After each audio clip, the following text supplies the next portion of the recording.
This year in horror films, it's been alright. Fine. Somewhat decent.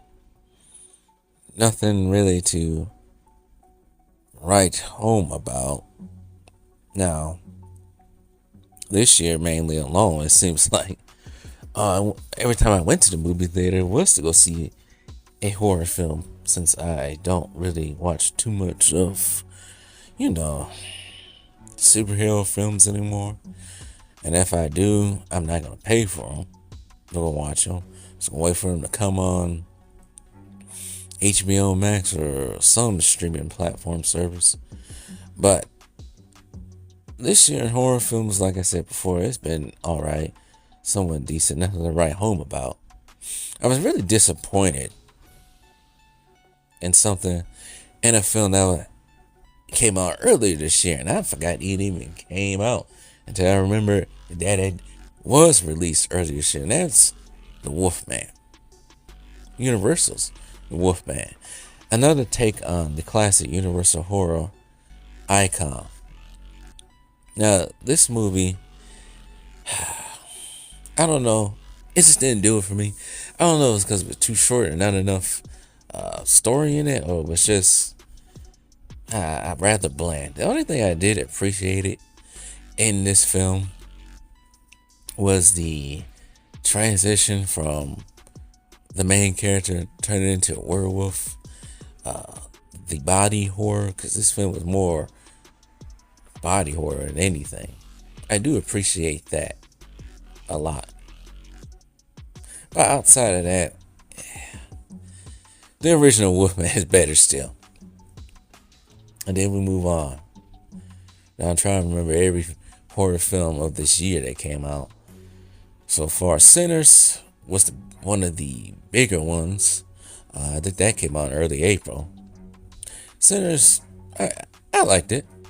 I thought I wasn't going to like it, but I liked it. I know some people do not like Michael B. Jordan for reasons or whatever, but for the most part, I enjoyed it. Him and Ryan Coogler usually are on par when they team up together.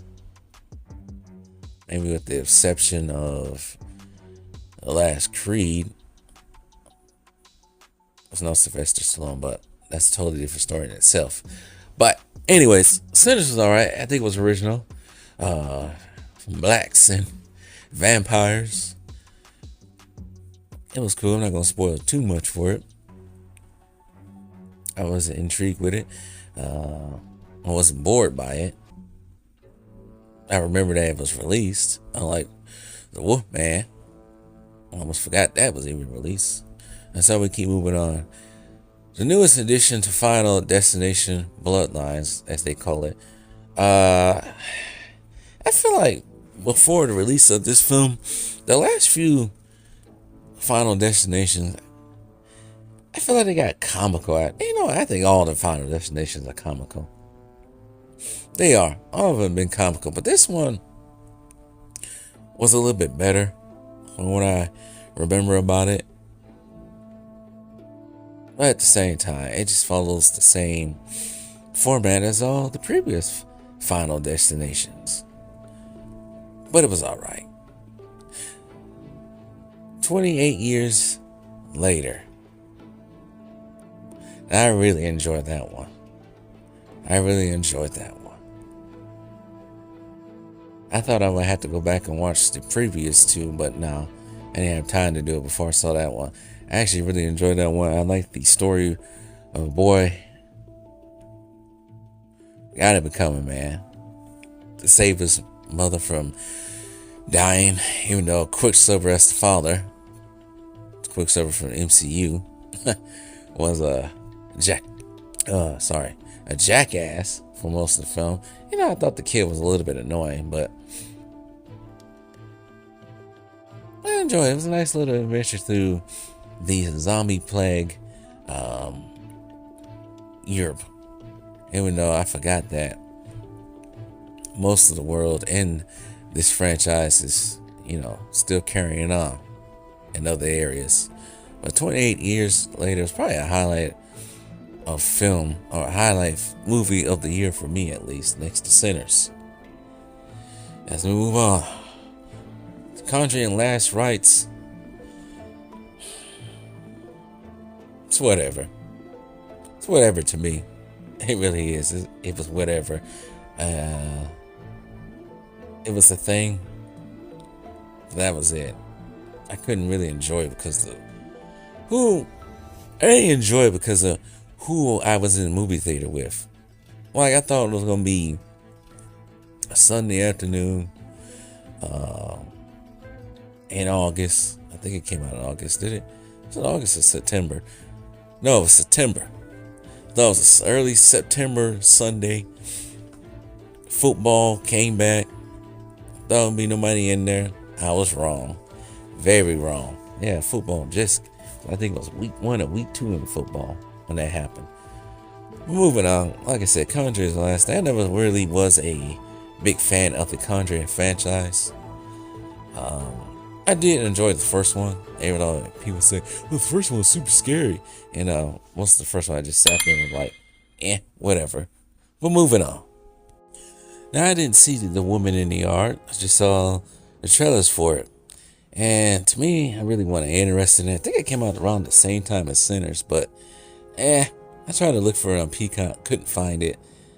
Strangers, what is it? Strangers Part 2? I didn't even see the first one. Really wasn't interested, but maybe I'll watch it someday. The first 2. Some other films that came out. Was it Drop? That's more of a thriller. Didn't see that. I am not bothered to see any of the Megans. Not the first one nor the second one. Too goofy for me. Too good for me to pay money for to go see in the movie theater. As Blumhouse celebrates, was it their 10th or 15th anniversary? Only thing I realized was like their anniversary because I went to Halloween Horror this year for Universal. He's promoting the hell out of Blumhouse. So there's that with Blumhouse. Blumhouse has been whatever with me. I know they put their name on various horror films this last couple of years, including the Halloweens, which I think are terrible. Well, not all the Halloweens are terrible. Universal's Halloweens or Blumhouse, whatever you want. The new timeline of Halloween, whatever you want to name it. So I think what else came out this year so far? Him. I feel like it's a commentary on first concussions in the NFL and what goes on possibly, maybe, allegedly behind the scenes when it comes to sports, but not to that much degree that's promoted in this film. I do think Marlon Wayans did a good job in this film, but I feel like it fell apart towards the end. And speaking of falling apart towards the end, Weapons was promoted to be something spooky, something scary, maybe something emotional because it's dealing with missing children. But oh my goodness, for anybody who saw Weapons, you know what I'm talking about. It started off decent, alright, but hey, it got real comical and fell apart towards the end. And I feel like they didn't spend too much on time with the characters to make you care enough about them, because Thanos and Silver Surfer in this film, the actors, were just whatever to me. So there's that with Weapons. Yeah, I had too many I had very high hopes for Weapons, and it's just, yeah. VHS Halloween. I already spoke about this already. I liked it, but I didn't like it. Let's just say that. Let's just say that right now. For now. I Know What You Did Last Summer. Never was really interested in that series at all, so I can't speak too much about it. Dangerous Animals. Dangerous Animals. Another take on the shark film. In the year of our favorite, well, I can't speak for everybody, but most of our favorite shark film, Killer Shark Films anniversary, 50-year anniversary, Dangerous Animals came out. I thought it was decent, a different take, like I said, on the Shark Attack film. Old boy Jai Courtney? Yeah, Jai Courtney. I haven't seen him since the last Suicide Squad. He surely made up for his last few movies I've seen him in, because Suicide Squad and what was it, Terminator Giant? Yeah, whatever. But anyway, Jai Courtney did a good job in this film. I thoroughly enjoyed it. Let's just say that. But that's Dangerous Animals for you. I'm not going to spoil too much of it right there and there. But the Videotape Your Crimes is sick. Is The Long Walk considered to be... I don't consider The Long Walk to be horror. Nah, I don't consider The Long Walk to be horror, but that was an alright movie. Like I said, I didn't see every horror film that came out this year. There's been a couple of them. I guess The House of Eating is another one. The Home. The Good Boy, which actually stars a dog. I'll probably wait to see that. I think it's coming out in Shudder pretty soon. Until Dawn. What an interesting. Night of the Reaper. Eye for an Eye. Bring Her Back.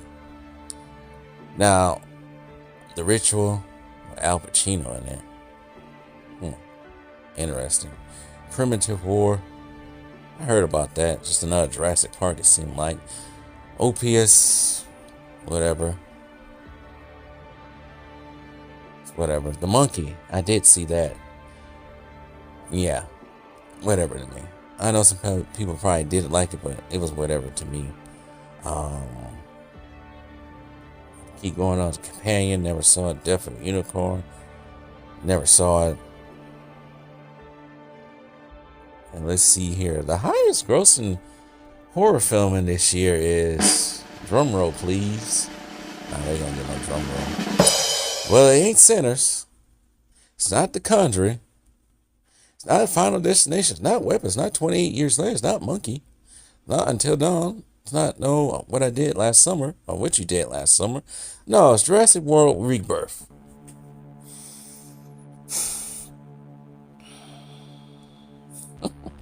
The long pause. As much as I love parts of the Jurassic Park franchise, meaning 1, people tend to ridicule 2, even though I think 2 is very enjoyable. Yeah, it has its faults, but 2 is very enjoyable. 3 is, you know what? I'll say this. The first 3 Jurassic Parks, Lost World of Jurassic Park 3, and of course the original, each have their own theme to it, sort of say. Like the first one, theme park creations gone wrong. Second one, we're gonna go to the island where we create the theme park creations gone wrong. We also gonna bring back one of them to the mainland and have it terrorize people in San Diego. And the third one, we're going on a rescue mission. Wink, wink. Well, we're going on a tour of the island, but it turns into a rescue mission where we gotta face a deadly Spinosaurus. All of them are unique in a different way. And then you get to the Jurassic Worlds. Try to do the same thing. They copy the first one. Jurassic World, the second one, copies the second one somewhat. And the third one is a mess. And then we get to Rebirth. Rebirth tries to do something new, but once again, you're going back to the island. How many times are you going to go back to an island and get chased by dinosaurs? And that fact that they try to change it up and go back to a third island that no one knew about, heard about in the previous Jurassic Worlds, and it's all the same. Now you're getting chased by flying raptors. No velociraptor in this film, spoiler alert. That's one, but that was it. You future the Spinosaurus, you future the Monstersaurus, you get a T-Rex in there, but now you gotta get chased by the Rancor from Star Wars. Gareth Edwards tried his best. He tried to channel his inner Godzilla with this film, because he is the director of the original Godzilla and the Monsterverse, but it just didn't work out. It just didn't work out. So there's that. But there's other horror films coming out later this year. One already been released, Black Phone 2. What was it, like Five Nights at Freddy's coming out in December. Frankenstein by, I can never pronounce his damn name. It is leaving me right now. Del Toro. Yeah. Guillermo del Toro. Couldn't think of his name. That has also been released. I think it was being released on Netflix. I think it's also in theaters out here somewhere too as well. But so far, the horror films I did enjoy probably had to be Sinners and 28 Years Later. I wanted to enjoy Weapons, but that fell off the rails towards the end. But anyways, that is 2025 in horror, or horror in 2025 in review so far.